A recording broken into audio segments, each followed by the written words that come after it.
Hello everyone, it's Friday night and it is time for the Weekender once again. We have another packed show with gaming news from across the hobby over the last 7 days, featuring some epic Warpath, epic building and epic predators. We also have an epic prize, a £50 voucher from Wayland Games for one lucky commenter on this video over at OnTableTop.com. If you're not already registered, you may need to make a free account. Now sit back, relax, because your weekend starts here.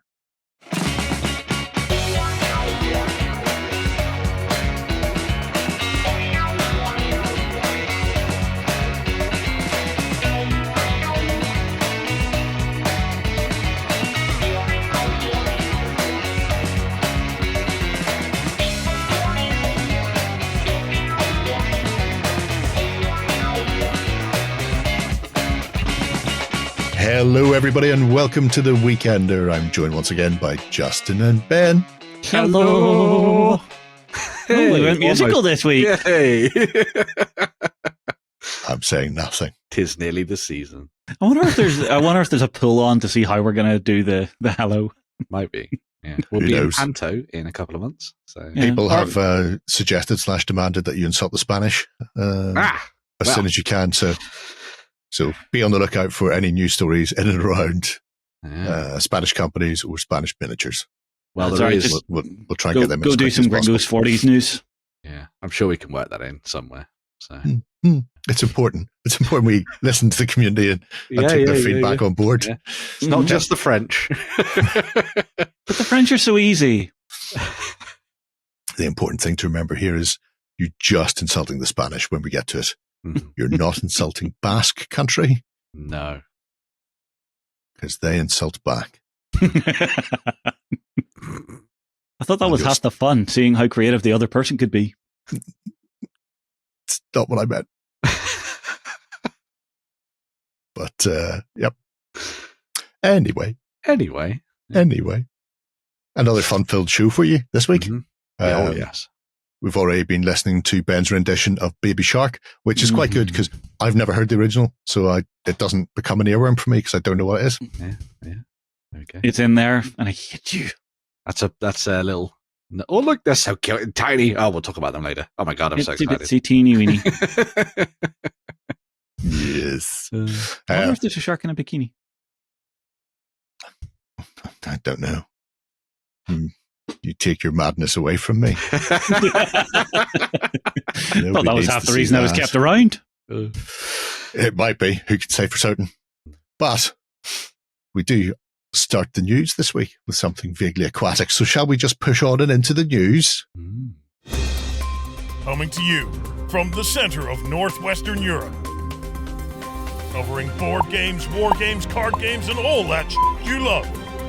It's the news. Okay then, Justin. So tell me all about the bikini-based sharks. Unfortunately, we're not there just yet. But what we do have on the cards is something I've been waiting for quite some time. The new edition of Dystopian Wars is now finally getting its release date. So end of September, early next month, we should be seeing the new rules, gubbins, and all the wonderfulness from the ludicrously wonderful mind of James M. Hewitt. So, what we're going to be seeing is basically a full refresh and tightening up of the rule system. So, I was speaking to James whenever they were across, possibly filming with us, about how they're laying it out. So, the rule system itself has changed up to be a lot smoother to play. But what he's also done is, within the actual rulebook itself, they've sort of separated out the more advanced rules and the more basic rules. So if you're learning, you can just look and very quickly see, okay, that's an advanced rule. I'm not worried about that right now. I'm working on all of this. So getting into the game is going to be a lot easier. In the set, you're obviously going to get all of your cards, your tokens, your book, and the Victory and Valor cards, which they have made one change to it, which I am so happy about. You no longer have to flip your cards upside down to decide which you're on. They both read the same direction. I know it's a tiny thing. It's such a tiny, ridiculous, unimportant thing. I'm happy. I just actually just go. Makes the experience of play just that little bit easier, which is always helpful. Well, instead of fumbling with your cards the whole time, going up, down, up, down, up, down. Was it that one? Was it this one? I forget which way I was meant to do this. But the game itself, I'm hoping is going to play smooth, fast, and between myself, John, and Shay, we've all pinned our colors to the mast and chosen our factions. So, can you guess which one I went for? Can you guess which one I went for? Which is the filthiest? Oh. Imperium, they're pretty filthy in life. Nope, not Imperium. No. Crown? That'd be something filthier. What about the Sultanate with their portal jockeys? Oh. Who is it? Americans. Oh, of course. Big guns. Yeah. They don't sound as filthy. What are John and Shay doing then? What are they? So Shay is going with the Enlightened, and I believe John is doing Imperium. Oh, there you go. Yeah. So okay, cool. Stay tuned because there may be things to see and talk about. Ooh. But no, for me, the American faction, the style of them is what just captured me. So this is not me reading rules beforehand because I have no idea what fleet I'm putting out there yet. I just went, that's cool. I've got a lot of those. That's cool. There's a ton of those. Let's go. I suppose that's also an important point as well, is that the new rules are coming out, but it hasn't invalidated any of your existing miniatures. So if you have all of the fleets existing currently, that is all entirely valid. So you're just going to get new orders of battle and that kind of thing. Yeah, and I mean, as far as I know, all of your orders of battle are going to still be online. Mm-hmm. Yes. So you can just go straight and grab them. The key thing is getting that new rules and govern set, get you up and playing. And I mean, the guys at Warcradle, as soon as anything new miniature-wise comes out after that, it's going to have all that updated stuff in it. Mm-hmm. And there's also these development diaries as well over on the Warcradle blog. So if you are interested in following along sort of how they've looked at sort of designing the new rules and any of the small sort of tweaks and things like that they've added in, there is lots and lots of detail in there from the design team on how that's all come together. And as you say, Justin, we have been filming with the Warcradle folks. So there'll be some videos in the future all about getting stuck into the game for the first time. Stay tuned. Yes. Mm-hmm. And if you're stay tuned. If you're not already playing, you don't need to worry too much about the development diaries, about what's changing. If you're currently a veteran and you're wanting to know how things are changing up, it does give you a good overview of maybe not the intricacies of the rules changes, but broad strokes, how they are planning on revamping and renewing Dystopian Wars for the future. Yeah. So yes, fascinating. And, if you've ever played games that have been designed by James before, he is a really good rules writer. He knows how to lay stuff out to make it easy to pick up and go. He even solved Warhammer Age of Sigmar. Look, I've got Gorchos now. Yeah, he can do that. He can do anything. Yeah. Sticking with tiny things. Yes. But moving away from steamy punks and it's sci-fi. Mm. Mantic Games are on the cusp of launching Epic Warpath. They're so close. So close. Tiny men's big battles. If you're in America, chances are you've already got some if you're a Kickstarter backer, because they've shipped to them. If you're outside of America, the stuff is being shipped as we speak. But while they're in the process of getting all out for Kickstarter backers, they have put up for pre-order the guts of what Epic Warpath will be. So kicking things off is the Mahusive battle for Vox, which is the Enforcers. GCPS is the Council of Seven's own poster boys, not at all lunatics, up against the Plague, who just eat everything. If you want to see what happens when a Reaver and a Gene Stealer kiss, that is the Plague. They're not right. They'll make sure that you're not right either. Yep. So the 2-player starter set will give you everything you need to get started en masse, all the tokens, templates, the full rules, and of course 2 big armies. 2 stupidly big armies. Jesus all in Christ. plastique. Yeah. Yeah. I say that, but I mean, that's the nice thing about it. As Mantic have been showing off this week with their opticians chart for Epic Warpath, when your eyes get bad and you can't see 28mm models, suddenly 10mm come into sharp focus for some unknown reason. So that's all good and good. The Warpath rulebook contains background for the Warpath universe as well, so you can find out what's happening. Essentially, the global prosperity spheres are what happens when corporations take over. See also America right now. It's just what happens. The big guys with all the money get to be in charge. They make the rules. And that's why you end up having to enforce it very roughly sometimes with your corporate army. Are we on the cusp of the Pepsi Coke wars? Oh, I mean, did you know at one point Pepsi had the third largest fleet? Wow. In the world? Yeah. Wait, Navy? Yes. After the Soviet Union collapsed, they were paid in naval vessels for a large amount of Pepsi by Russia. Then they just had to scrap a load of warships. It all came a cropper when all the cans went and all the bubbles went everywhere, and then the ships capsized. Yeah, it was terrible. The one I always remember from Pepsi is, you remember the Pepsi points where they said if you got like 1 million, you could get a jet. Pepsi, where's my jet? There was a guy who actually did it. Wow. And sued them when they wouldn't give him a jet. Shocking stuff. There are also stories and backstories coming as well. There's already some out there within the Warpath universe for people who don't know the ins and outs of the universe as a whole and the people within it. There's some really nice stories in there that show you both the face of humanity and the creeping alien unknown death. Wicked. Yeah. But army-wise, like I say, these are all plastic, and the way it's been laid out is a sprue creates specific units. So in most cases, it will be like 3 tanks/vehicles, maybe a set of APCs, and then assorted others. So your core infantry, your support options, your command, bikes or track things, depending on what you have. And then sometimes elites are heavier armored. As you can see here with the enforcers, up the top corner, they have support weapons, so heavy sort of attacks, regular enforcers, which form the core of your force, jet bikes going jetty, and then also things like your commanders over here, because command and control is an important part of Epic Warpath. And then you have the assault enforcers and down the bottom, peacekeeper armor, so the heavy hitters who can stand up to a bit of a kicking. Your Iron then, Man. then you have the sort of standard chassis with options. So depending on how you want to build it, there are multiple turret options if you're going to build them as sort of floating tanks, or you can have the APC variant. Likewise with the core. With the plague, you also have the same sort of thing. You've got your core zombies. You've got various levels of reapers, abominations. Essentially, as things get diluted, they become more competent and able to hold weapons for shooting rather than just bopping things over the head with the butt of the gun.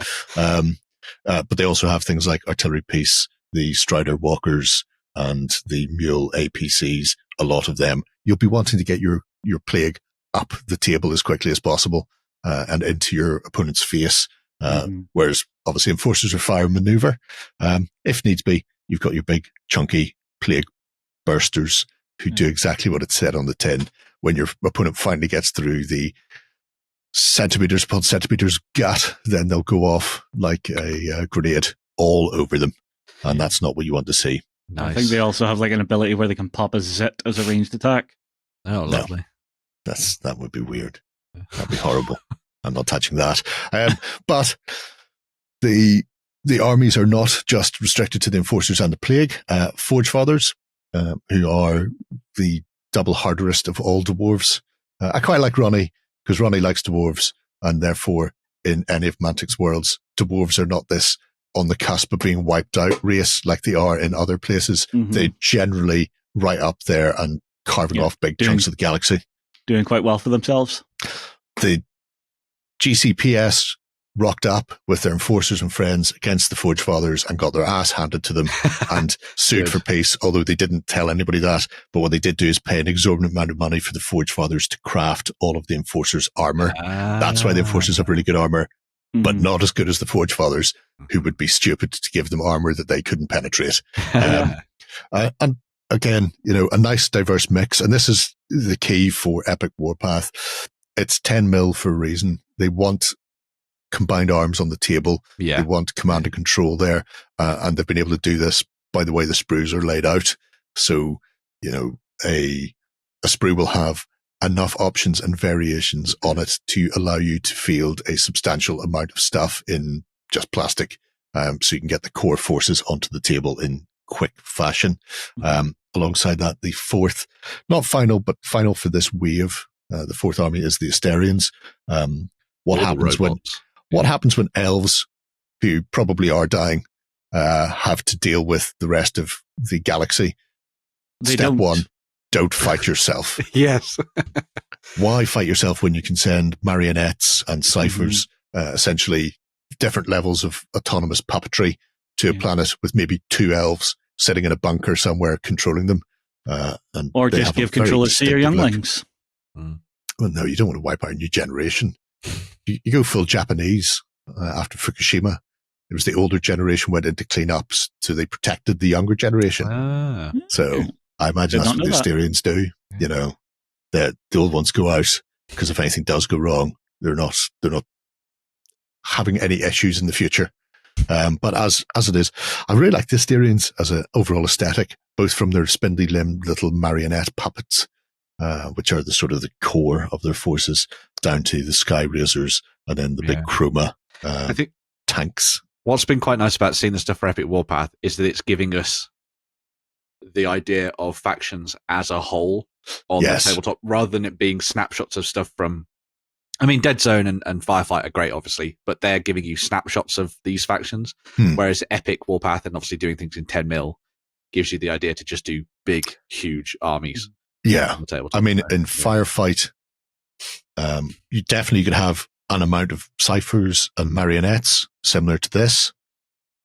However, you probably only have a few of the Sky Razor, which are sort of one-man bike type of things. Maybe like a squad's 2 or 2 to 4 or 2 to 6, whatever it is. You're certainly not going to see 3 times that. You'll definitely not see 6 Chromas in various configurations on the table flying around the place.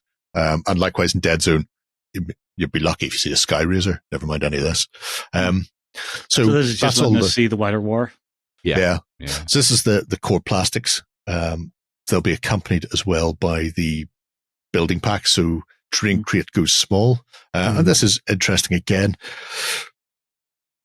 Still based on the similar square system that Dead Zone and Firefight have. And in fact, if you look close, you'll see that one square of this is actually made up of 4 miniature versions of the larger 28mm stuff. So everything has a consistent look within the Warpath universe as far as the industrial stuff goes. However, they are also working with another designer who's done 10mm stuff. And in a similar way that Gale Force 9 has worked with people to bring their STLs into resin, Mantic are bringing their stuff into plastic.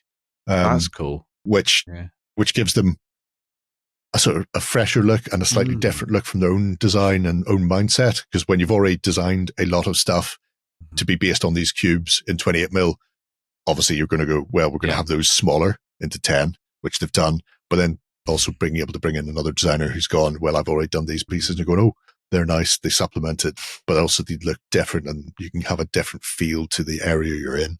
I need to find out his name. It'll be fun seeing what they do when they expand out from the urban environments. If they do, because obviously they've done alien flora in their crates before. So see what they do on the smaller 10mm scale. That's true. I never even thought of that, especially with their modular nature, perhaps. But I wonder if they will. Obviously, this initial range is all hard plastic. There are, however, reinforcements. Boosters and stuff, and Titans. Titans are resin. Reinforcements are, I think, 3D printed resin. However, they will also be available as STLs, and by all accounts, we may see the plastics as STLs as well. Ooh. I think it was part of the chat I had with Ronnie that it will be coming later on this year. Possibly as like a little mini, very short Kickstarter for thing, because while they have the stuff for CNC to be molded, producing it as an STL that people can print at home is a slightly different thing. So they need to go in and tweak stuff with that. Yeah.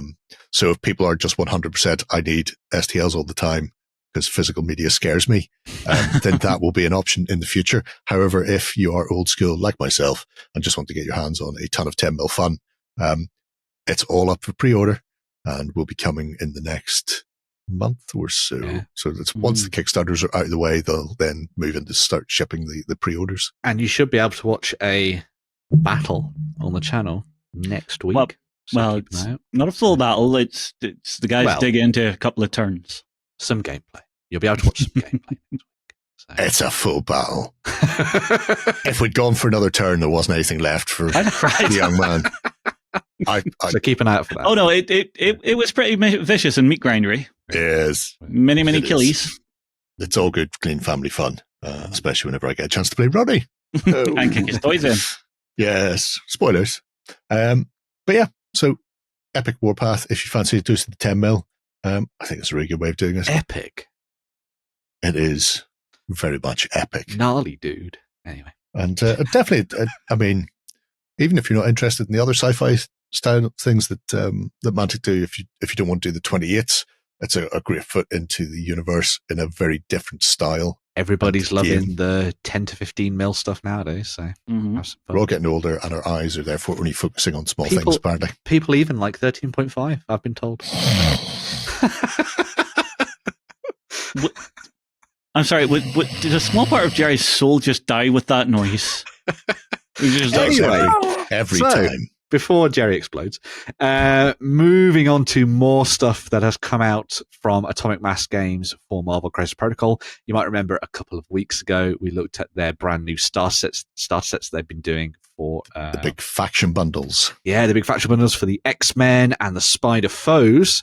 Well, they've also now got pre-orders up for the web-swinging heroes for you to throw into your games as well, which is absolutely fantastic. So if you're coming at things from the other side of things and you want to still play out those awesome 90s cartoon moments on the tabletop, Wicked, or maybe a little bit of Spider-Verse, then these are nailed on for you. So leading the way is the new affiliation pack, which gives you a bunch of key characters to use in your games. So this set comes with Spider-Man himself, Peter Parker, alongside Black Cat, Spider-Woman, no, not the awful film, and also Agent Venom as well. So you've got some really nice options in there for you to play around with. There's no Sydney Sweeney in this one, unfortunately, though, so oh well. I have never seen Agent Venom. Yeah, Agent Venom's great. He hangs around with the Guardians of the Galaxy, so yeah. You've been missing out, man. Yeah, I need to go do me some research. Yeah. So interesting one on this one. It brings together a bunch of different packs that have already been available before and sort of rejiggers them for use on the tabletop. The Spider-Man actually comes from a really awesome duel pack where he was up against Dr. Octopus, which was really nice. So it's nice to see that miniature back. You've obviously got the new miniature for, well, not new miniature, but the miniature for Agent Venom, who's looking very cool. Spider-Woman also looking awesome. And then Black Cat backflipping over everybody on the tabletop. That'll be fun to put that together, I'm Flipping out like a ninja. But some really awesome miniatures on that front. If you then want to go properly into the Spider-Verse, you then have a couple of additional sets that they've also put together. So the first of these will be very familiar for those people who have looked into Spider-Verse and watched those animated movies over the last little while. This set comes with Prowler, alongside Ultimate Spider-Man, who is your Miles Morales. And then you also have Spider-Man 2099 in there as well. All looking absolutely epic. Love the pose for Ultimate Spider-Man Miles Morales there, which is very sort of in keeping with the cover from the PlayStation game, where he's leaping forward to do his Venom strikes and stuff, which is super cool. Absolutely love those. But some really nice sets in there for those people who want to do slightly more villainous stuff as well with the Prowler. So you can obviously have him alongside Miles, as he is his uncle, I believe. Yeah, uncle. Yeah. But then if you want to sort of do the sort of anti-hero thing as well, you also then have Spider-Man 2099, where he's maybe hunting down Miles through the Spider-Verse. I think that could be a pretty cool scenario to do, especially if you tried to mirror it up to the escape from the second movie. That'd be pretty awesome to see on the tabletop. But nice stuff there. But that's not all for Spider-Men's and Spider-Women's, because there's even more.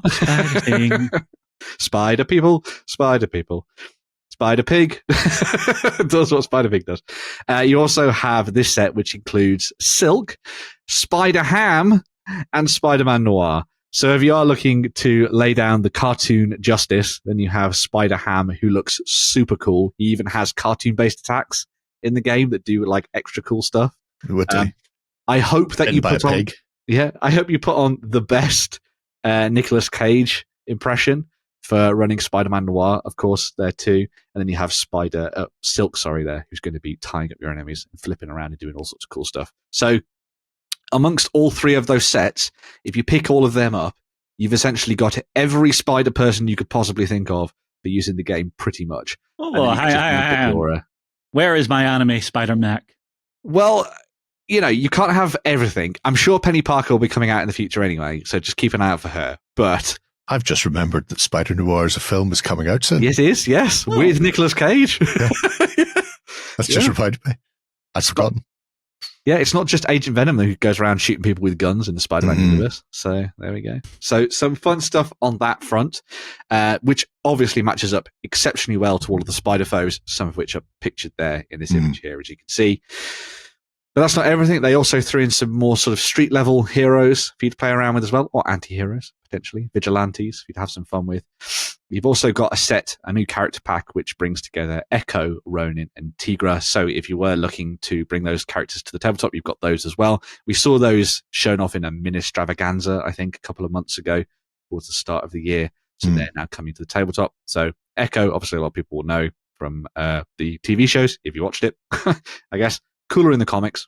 Read the comics. Much cooler in the comics. Much cooler in the comics. You've also got Ronin, who comes with a alternative head, so you can have him as Clint Barton, rather than just the masked Ronin version of him, which is nice, cool. It doesn't come with the cool mohawk, though, I don't think. But no. There we go. Oh, in that case, no mask stays on there. And then if you want some mystical support, you also have Tigra to throw into the mix as well, to use as your ally on the tabletop. But a really nice set if you want to try and do that kind of street level New Yorkie style justice thing. So you could throw in things like Daredevil and Iron Fist and Luke Cage. Get the Defenders on the go. Get the Defenders together. Desperately trying to stop Ronin from just cutting everybody's head off. Yeah. Yeah, so some fun stuff on that front as well for those people who want to go in a different direction for Marvel. Lots more on the horizon for Crisis Protocol, but keep an eye out for those. Those box sets should be landing in October, although my local retailer is already taking pre-orders and stuff and thinks they'll probably be out sooner, so you might get them a little bit sooner than that. I got all my Star Wars stuff like a month earlier than the Americans, so lol. Don't tell them that. Yeah, I'm not going to tell you the name of the supplier. No, never. Some never dude on the internet. Right. I think that's enough news for now. Time to check out a couple of Kickstarters. Did you win one of our prizes? Find out on our prize claim center over at OnTableTop.com. Here we list all our previous prizes and those who have won. If you see your username, fill out the form to claim your prize. All prizes must be claimed within 30 days. Okay, then, our first Kickstarter, Ben. Oh my god. It's Under the Sea. Planet Shock, do. Planet Shock, do. Anyway. So, this is a brand new campaign from the folks at Taiga Miniatures. They've previously worked under Daka, so you might be familiar with them. This is Taiga Miniatures, who have collaborated with an amazing artist called Scott Nees, or Spectralidax, as you can see there in the video. Now, Spectralidax, Scott, had done loads of amazing artwork. You can find a bunch of their stuff over on DeviantArt and things like that. Do people still use DeviantArt? Yeah, loads of stuff over there. And everyone was asking, where can I get these as miniatures? And then they went, well, Taiga came over along and went, well, hold on a second. Why don't we just work together to bring all this to life? And so Taiga have taken pretty much all of Scott's artwork and turned it into miniatures for you to use on the tabletop. Now, this campaign allows you to is funding a bunch of STL files for you to print off and do with what you'd like at home, but also a section of physical miniatures as well. So if you prefer to go down that route, you can. But on top of that, it's not just a set of miniatures. You also get, as you're seeing here, a full game for you to dive into and play with your sharks. So Planet Shark is an all-encompassing project, essentially, and it's a full-on campaign-style game. So if you like things like Modulorca or Mordheim or Necromunda and that kind of thing, you will have everything you need for diving in, taking your cute little sharks and turning them into badass, kick-ass heroes and villains to use on the tabletop. There is no set warbands, essentially, for the game when you dive into the rules, but because there's so much artwork that Scott has done, there are lots of different themes already existing as part of the project. So if you want to make samurai sharks, barbarian sharks, Roman sharks, anything you can think of, Spartan sharks, there is everything in here for you to build up your sharkanoids and use them on the tabletop. Now, game-wise, you'll dive in. It's, as I explained, sort of like a cool warbands campaign-style thing. You'll build your Shiver, which is essentially your warband. I assume Shiver must be like a collective noun for sharks, probably, I guess. And then you will build up your collection using your sort of grunts and things like that, your veterans, all the different character models and things, like maybe you want to go down the primal route, techno-barbarians, maybe you want to go slightly more orky and do the Green Horde style thing, you can do as well. You snap them up, add them into your collection, paint them up, and start playing games. There is a core scenario included in the actual rules themselves in the PDF, which is free, which is kind of like a scrap run, because the background to this is that big alien corporations and galactic entities fought over a planet, and then all of the scrap, all of the weapons and things were dropped down onto their planet, and they were like, what the hell, bro? And then they went, right, we're fighting back. And so they run in, get all the scrap, and turn it into their weapons and mechs. There's mechs for use in your games on the tabletop, which is super cool. So they are essentially trying to fight to save their world and kick the ass of the alien invaders at the same time, which is really nice.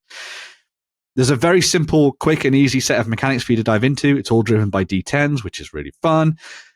You'll play out your games. If you die, etc., blah, blah, blah, you'll either sort of have to roll on injury charts, or you could get upgrades and get heroic things like that. So you've got everything you need for building a full-on campaign game using this stuff. As I mentioned, all of this is available as digital options, but also as physical stuff at the same time. Wait a minute. Go up, Jerry. Yes? Yeah. I found my favorite. Who's your favorite? The little hammerhead with the net trying to sneak up. And that's the other thing about this, actually, which is really cool. Thank you for bringing it up. There are so many different miniatures in this because there are so many different weapon options that you can give to your sharks. So I was looking, I mean, you saw the list of stuff in that video. There are loads of different weapon options and things that you can give to them. The Team Fortress sharks, oh my God. I didn't even notice these when I was talking about it last time. It's because it was only unlocked last night. Oh, wow. That's so good. So because the game, I mean, look at the mechs. There's a little tiny shark in that. There's a sharkanoid in that mech. We do have unboxings and things. Yeah, there'll be some reviews coming out shortly. Yeah. I will say, my favorite mechanic that I've seen in this so far is the idea of the recoil, where you shoot them because you're so tiny, you just go flying backwards. You're a little tiny bundle of shark joy. It's great. But everything has been catered for. You've got all of your different weapon options. You've got loads of different styles and themes for all of your sharkanoids. You have your mechs. You even have terrain for you to get as well, so you can build your battlefields. It's all played out on a 3x3 space as well, so you don't have to go big with this. You can just sort of like pack a small tabletop full of stuff. They also really encourage you to go in and play around with scenario ideas as well. So if you are somebody who's like, I want to try and come up with this kind of idea for a narrative thing, just go for it and have some fun. One thing, as I say, sorry, go on, Justin. Yeah. When you get these, don't set out a gaming table. No. Do it right. Take them to your local beach. Play it in the bath. Just take them to the beach. Would be safer. My local beach is filled with blue-green algae. We've been told it's poisonous and to stay away from it. So it's exactly like Planet Shark, then. Yeah, it's exactly like Planet Shark. Also, that sounds like a you problem, Jerry. You think so? Where does Northern Ireland get its water from? Oh, dear. It's an everyone problem now. It's an everyone problem. Yeah. But yes, exceptionally well-funded campaign, as you can see already. These guys, as I say, Taiga Miniatures, worked with Daka, some of the same team, etc. All of it all sort of working together. They have done loads and loads of these campaigns already, where they have obviously created hundreds and hundreds of 3D printable sets. So you're looking at a great selection of stuff that has already been test printed and that kind of thing as well. So if you're diving in either from the 3D printer side of thing or the printer side of thing, you're guaranteed to get some really nice miniatures. They are very lovely. We'll show them off in more detail in our videos in the future. There is also, this is fun, a painting competition as part of this campaign. Yes. So there are a couple of free files that you can download, one from the Kickstarter, one from the website, and one from Discord. If you paint up one of the miniatures and share it on social media, there's all the information on the Kickstarter thing for you to go and check out. If you get that all in by the 23rd of September, you could win yourself a big set from the Kickstarter, which is absolutely awesome.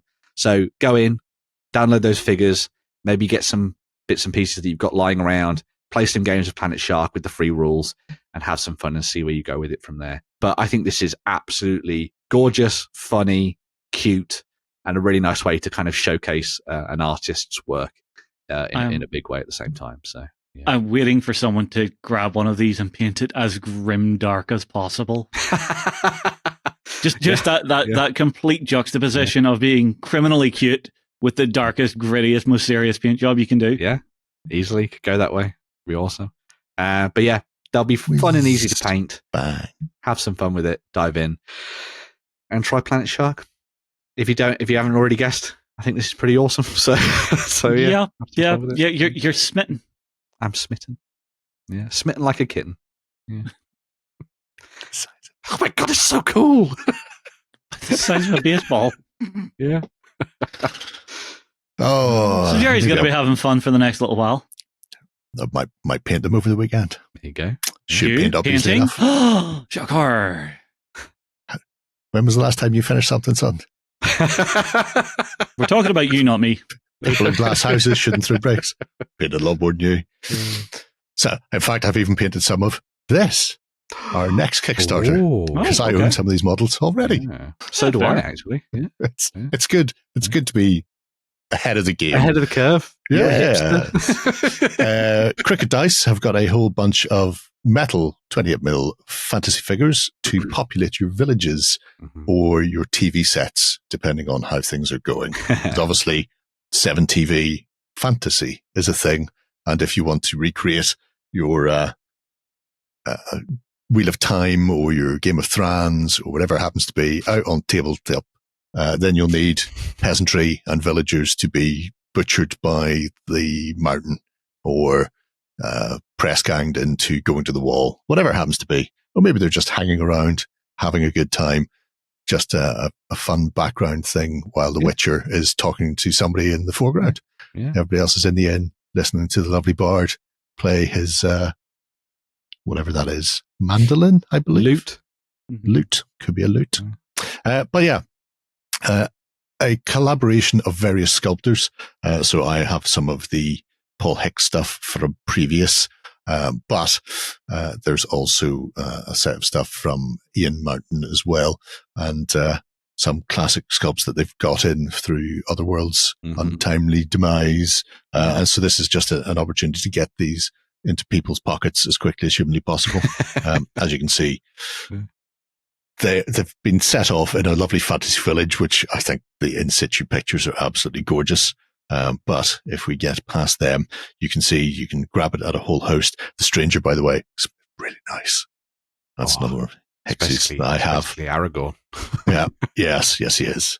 I've seen him because he's got a little cap in his hand. I've also seen it painted up like it's a pipe with smoke coming out of it. It's gorgeous. The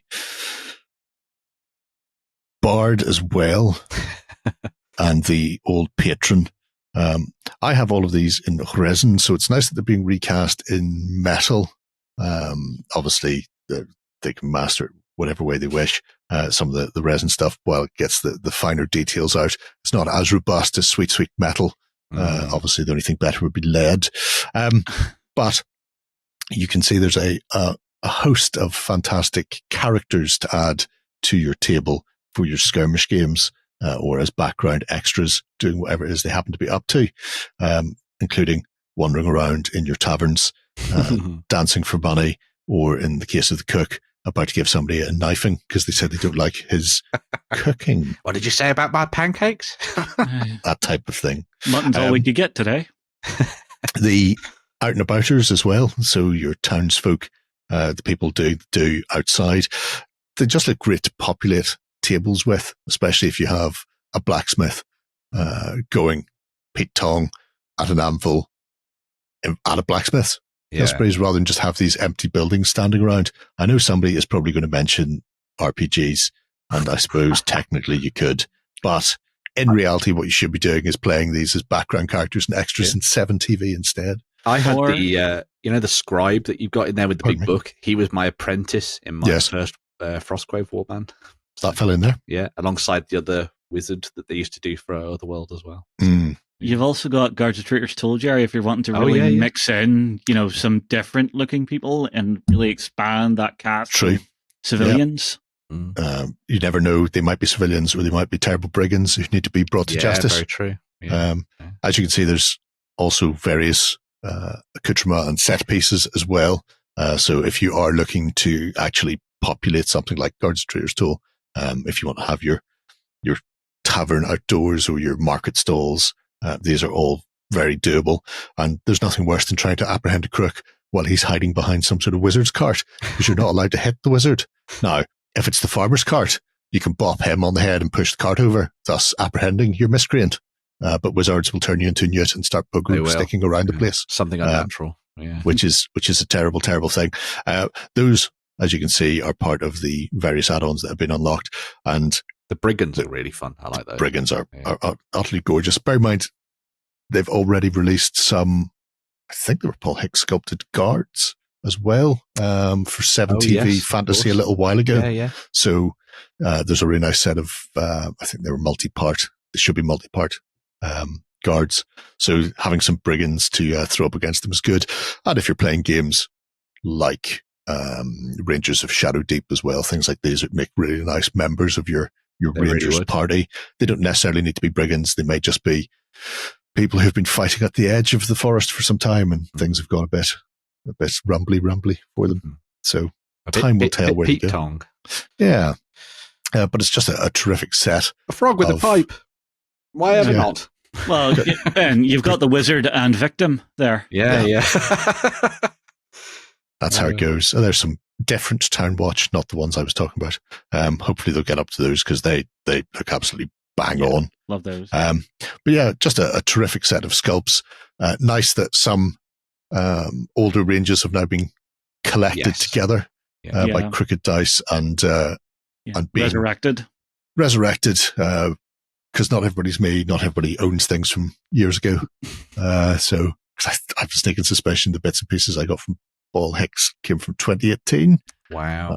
Haven't been available in a little while. It's a lifetime ago now. Certainly Back that in the neck long, of the long woods, ago. which was only a couple of years because the 90s was only 10 years ago. Yeah. So 2018 can't be that far off. But I was made to feel very old when I was told I was born in the late 1900s. Shocking. Absolutely shocking. But yeah, there we have it. If you are interested in getting either of those, you've only got 4 days left for the Taverns and Townsfolk. So get in quickly, but you've got 18 days if you fancy coming on board Planet Shark and trying to clean up that beautiful blue planet back to where it was via the medium of sawn-off shotguns and rockets. All I'm thinking is Street Sharks. That was an amazing show. Yeah. There we go. Oh, the one that Vin Diesel did the horrible advert for. Did he? Yes! Have you not seen? Okay, I will go and hunt this and I will show you it. Okay. It'll just be inserted here for the kids at home. Maybe. I don't know. No, we can link below. Time for some more news. Even more news, bitches. Okay then, more news to sate your newsiness, your thirst for news, all the news. Mm-hmm. And we're going to stick with a bit of fantasy. We are, yes. So, Games Workshop didn't do anything at the Nova reveals. There was absolutely nothing, basically. Didn't even bother. I think it's because everyone took the piss out of them last time. So, instead... Taking their minis and going home. Yes. Instead, they did a few reveals this week over on the Warhammer Community website. And one of those was... And you'll be pleased to know it's not about 40k, it's not about fantasy, blah, blah, blah, blah. This is about Blood Bowl, blah, blah, blah, blah, which is actually a really fun game. And this is a new edition, but a third season box set for a old edition for it's new rules, basically. So an updated and revamped set of rules are coming out for Blood Bowl, and that means a brand new boxed set to go alongside it as well, which will include an older team that hasn't seen the light of day for a while, and also a new team as well. So on the one side, we have the Bretonnians, who are the Brion Barons. They're not Spanish. Sorry, Jerry. Yeah. And on the other side, we have the Nekada Nightmares, who are your Tomb Kings. Maybe they are Spanish. Filthy dry undead. So, not gonna lie, first time I read the name of this team, I read Brony. The Brony Barons. Maybe they are. They do like horses. And the lady does ride a unicorn. So, yeah. So yes. The Brion Barons, your Bretonnians, are a brand new team for throwing into your games of Blood Bowl. They have a very sort of high risk, high reward style strategy because, as they said in the article, their egos are pretty big as their helmet crests. So they are led by the Grail Knights, who you'll see charging into the action in their heavy armor, backed up by your classic rest of your things like catchers and throwers, your paladins and things. And then you also have lots and lots of squires who are going to hold the line of scrummage, basically. All the plebs. All the plebs who throw the ball to the knights so they can get the touchdowns. Although you'll see some of the knights have some rather awesome punch daggers, which are done as kind of fleur-de-lis, which I think is a really cool little touch for those guys over there as Similar to him. You got those guys with their fists up. Come at you. What you really should be paying attention to, though, is the massive toe tips on this. Massive toe tips, yeah. Look at that. They're like, I wonder, remember the ones Blackadder wears in the first series? Yes. They're like that. I wonder if the peons have to pay land tax for whatever square they're on. They probably do. Yeah. I think you'll owe me some money, Squire. Oh, okay. But a really fun little selection of miniatures there. I think, as with most of the things in Games Workshop, a lot of their specialist games, if you were to use an old tag, are really, really fun. And they clearly have a sculpting department that gets to just have a bit of a laugh with things. It's a really nice figure. He's really nice. Looking so valiant. Oh, it must be the most heroic. I mean, it's just that one there. Yeah. It's that same body type, so alternative pose for it. But I just quite like the arm and head swap, thumb behind the belt. It's a really nice little touch. Yeah. But there's so much extra detail that goes into the stuff we see for some of their smaller games, especially things like Blood Bowl. And Blood Bowl is still a phenomenal set of rules as well. So it's great to see that back on the tabletop and people having more fun. I didn't even know it was that popular, but there we go. Yeah. So if I had one criticism, go forth. The thrower has got a swan crest. Now, what do we all know about swans? They break people's arms. They're arms. Vicious. Therefore, the swan crest should be on one of the Grail Knights who's about to ram the shit out of somebody. Yes, that's right. Hang on. If he fails his throw, he breaks his own arm. Oh, wow. Wow. That's not as good. That's less swan-like and more... The lady doth give me no favour. More duck-like. On the other side of things, we have the Nekada Nightmares, so your Tomb Kings. Love these. As someone who has played a lot of Blood Bowl leagues in my time, I hate Tomb Kings. Everybody hates mummies. Their Tomb Guardians are arseholes. I assume they are an absolute bollock to take off. They are utterly awful to try and bring down, and they hit like trucks. So even though the team is really quite slow and pretty bad at handling the ball, they will just beat you to death. Valid tactic. Even if the opponent's not on the tabletop, they can't play. So even before the Tomb Kings came around, when there was just proper undead, there was a maneuver called the Funeral March, where it was like pallbearers on a coffin. You just had two rows and then a ball carrier right in the middle. And if your opponent wanted to get anywhere near them, they had to get through zombies or whatever. And then the Hulks and stuff. Yeah. And then they finally get in there and discover Lon Chaney Jr.'s got the ball and they'll just blitz out. Or Frankenstein, Same with, but I always went with the classic Dwarven Cage tactic, which never worked as well as the big Tomb Guardians. No. But there you go. But yes, they are classically Tomb Kings in the way that they've been represented in the new edition, this new season box set. You have the big Tomb Guardians that will be kicking ass and taking names. You do have your catchers and throwers and things like that as well. Now, one of the things they have changed for Blood Bowl with this new season edition thing is that they have put in something to help those teams that aren't particularly dexterous and agile. There is a new secure the ball action. So it ends your turn. So it sort of flips over to the other player. So you have that sort of round down. But if you do that action, it will essentially, on a 2+, allow you to pick up the ball and secure it with that single player. So regardless of your agility and that kind of thing, just be able to scoop it up, put it in your hands, and have it with you. I mean, hang on, Ben. You have to roll a dice. No, you won't. But considering things like the undead out there, who even when their throwers or catchers were attempting to pick it up, were still doing on like a 50-50. It was horrendous. It's awful. Yeah. But this will all come as part of a brand new rulebook, which is on the way, as well as 2 Spike journals, which are their sort of magazine editions that they do as supplements, which will come with all of the rules for the Bretonnians and the Tomb Kings in there as well. I would assume that the box set will probably have the rules in there on cards anyway, for you to just be playing straight out. God, of the box, I would regardless. hope so, because that would be a kick in the spuds if you then have to pick up 2 different magazines to get your rules. I think the rules are going to be in the box set. I would say Games Workshop not that horrible.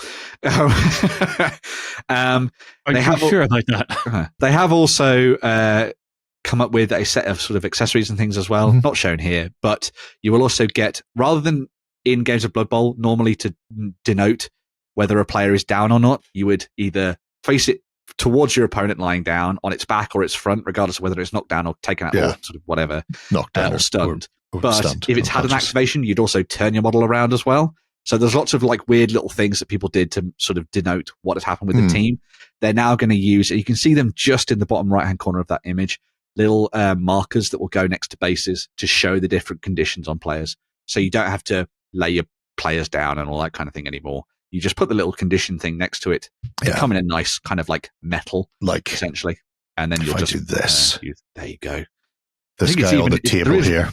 He has one next to him there. He's got one next to him. He has a condition attached to him. So you'll just slip that on next to your color player, coded. and away you go. Well, they're color coded if you paint them. Yeah. Otherwise they'll just come in like they'll be plastic. Plasticky. Same as the throw marker. Yeah. So that's sort of steel. Yeah. So yeah, looks like a really nice box set. Good to see the Tomb Kings back alongside the Bretonnians. They have also said they haven't forgotten about the High Elves. Don't worry, they are still getting some stuff, which will come as a free PDF. See, Games Workshop do care. Lies, deception, every day more lies. And of course, there's plenty of other teams out there in the world for Blood Bowl for you to pick up and have some fun with. The Halfling one is particularly nice. That is true. There's also a gnome one, which is very fun. Halfling one has squirrels. It does have squirrels, yeah. So yeah, fun stuff on the horizon for Blood Bowl fans. Woot woot. Roll on that kickoff table, baby. Crap, it's it is a tempting box. Yeah. It's always the crowd. Yeah. Throw a stone. Oh, my favourite player is dead. The weather is perfect. The weather is perfect. The weather is perfect. The crowd have rioted. The weather is perfect. No, for me, it's always just knock a player into the crowd. They'll be fine. They're not fine. They've been torn to pieces. That's why you punched players into the crowd. It took a lot of effort to make sure that they went into the crowd, and it was really fun when they did it. It was really good. Sometimes you'd even get the ball back. Right. Moving away from minis, we have some terrain to look at. Yes, so TTCombat are at it once again, taking pre-orders for their new Chroma sci-fi terrain range. So if you like your grim, dark, sort of terrain to lay down on your tabletop, we are seeing what's basically a pre-colored HDF style. Now, I did notice these things are actually quite layered, so they're doing their best to actually hide the wood edges. And I do know that'll probably increase the complexity of the build, but you'll get a better final result. So I am okay with it. So what's this first one? It is the Ignis FOB. So you've got your big building, a couple of bunker engines, don't know what's going on. Sorry, I couldn't word for a second. We have a generator, some barricades, and a guard tower. So for me, I love this style of terrain that we're getting now because it's so easy just to get it put together and get it on the tabletop. And sure, if you want to take it a little further along, throw some dusty weathering on the bottom, maybe some green for some overgrown bits, you can go nuts with it. But I really, really like it. And I love the range that you're getting because as well as this, we're seeing like quite a wide, broad range. So everything from like orky stuff to imperial stuff. So our orc settlement, I quite like. And it's, do you want to know the funny thing? It's very reminiscent of a project we had on the site not long ago. Yes. Yeah. Because they're all based on old GW sort of second edition and first edition. The old blue and grey things they did. Yeah. So I mean, for this range, I think you could lay out a pretty decently dense table pretty quickly and have that like old 90s, 2000s vibe to it, which I think just looks cool. Yeah, I think that's one of the big selling points for the range for me is the fact that they've gone old school with the majority of the stuff is kind of old school with that kind of bluey grey metallics and stonework that you would have seen in kind of classic 90s and early 2000s setups on the tabletop before everything just went grey. So, yeah, it's very nice. And, you know, I mean, anytime I see TTCombat at like shows and stuff, it's literally you can basically do a full gaming table for like near £100. Yeah. And with this range, it's not stupid expensive. No, it's actually fairly reasonable. Table. Yeah, you can do a decent table on a reasonable budget. Yeah. Now, you did mention that they're slightly more complex. I watched a Midwinter Minis review of this, and a lot of the TTCombat stuff that you get in MDF, etc., is fairly easy to build. You could probably build it in like an hour, maybe a couple of hours, and it's done and dusted. This stuff, because of the layering, it does take a lot more steps. It looks beautiful at the end, but it will take you that extra bit of time. So you're saving time by not having to paint the stuff, but you will have to invest the time in building it.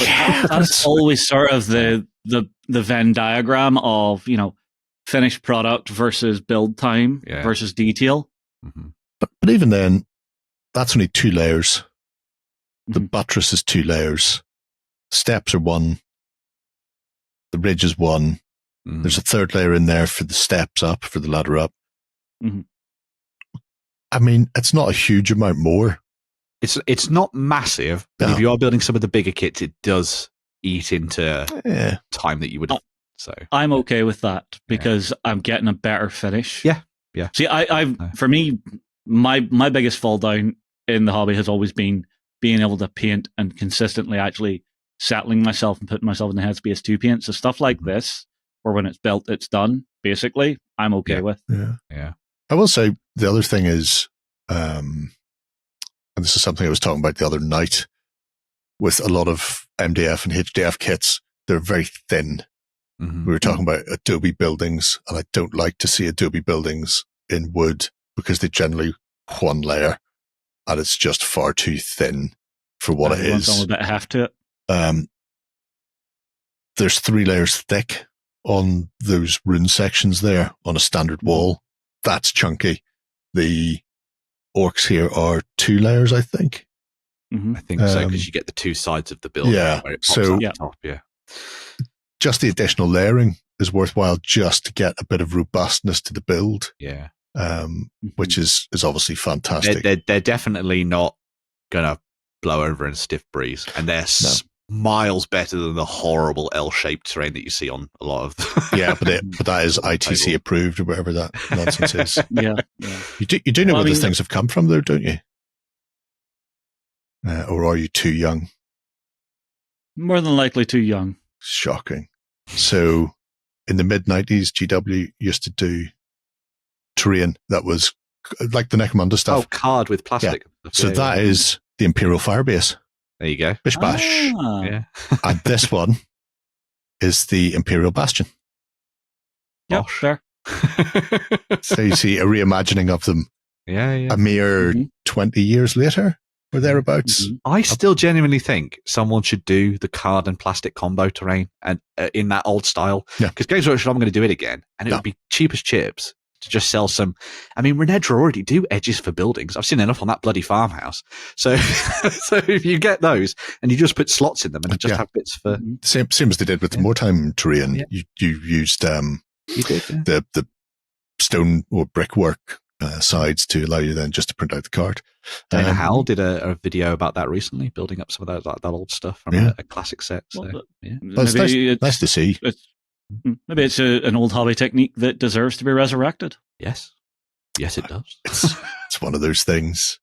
Time will tell if people will do it. I think MDF is the way of the future. Probably. Just for that, but definitely the resolution, the quality of the design / paintwork on them, I think is right up there. There's enough hobby products now where you could do like creeping vines and stuff growing on them. if you wanted to add that like extra dimension of texture Do to you it. think that there are plants left on these planets? Well, some mutated alien glowing vine. Oh yeah, I know. A mutated alien growing up the side of the building. That's different. There's plenty of those. They've been planet sharked.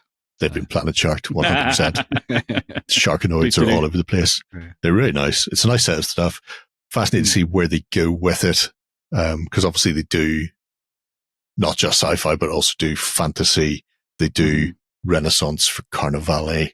They do. The Carnivale stuff in Chroma would be lovely. Yes, wouldn't it though? Didn't they have like a color ed version a few years ago? That was Plastcraft. That was Plastcraft, was color red. Yeah. My bad. MicroArts also do something very similar to this, as does Sarissa these days with their CYMA. Yeah. So a lot of companies are doing it. This is, out of all of them, this is probably the most robust I've seen, where they've gone for the extra layering. It'd be interesting to compare prices across them all, actually, because I'd actually love to get a set of these in to try doing like a build comparison. MicroArts do layers in so far as the World War II stuff had the ruined versions inside, so when you could take the buildings off and be left with just the ruins and the floor. So they have a certain amount of layering in there as well, but these are just a sort of one and done. Imagine you kill somebody with that. It's just essentially be hitting them with a slab of wood. I'm just looking at the Bastion at the moment, just thinking, clout you around the head with that. That's a wrestling 2x4.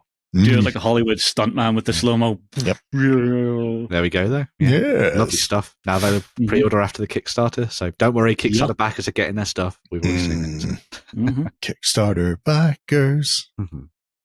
Everybody with super backer by their name are the worst.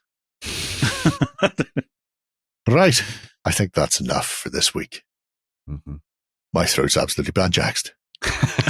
And I need it to be better for Sunday, where we'll be back to talk to our cultists over at OnTableTop.com. If you're not already a cultist, you can join us over there to see what we're getting up to with our hobby. Having a little chat, winding down. It's an international break, so there's no need to rush off. There's no football on. Just saying.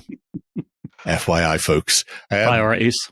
Yeah, so we'll see you over there on Sunday morning. And if not, we will see you back here next Friday for more of the same. Until then, have a great week of gaming. Bye-bye. Go ahead and check out our other content on screen now. And while you're at it, why not hit subscribe and remember to ding our dong. Go on, you know you want to click it. Go on.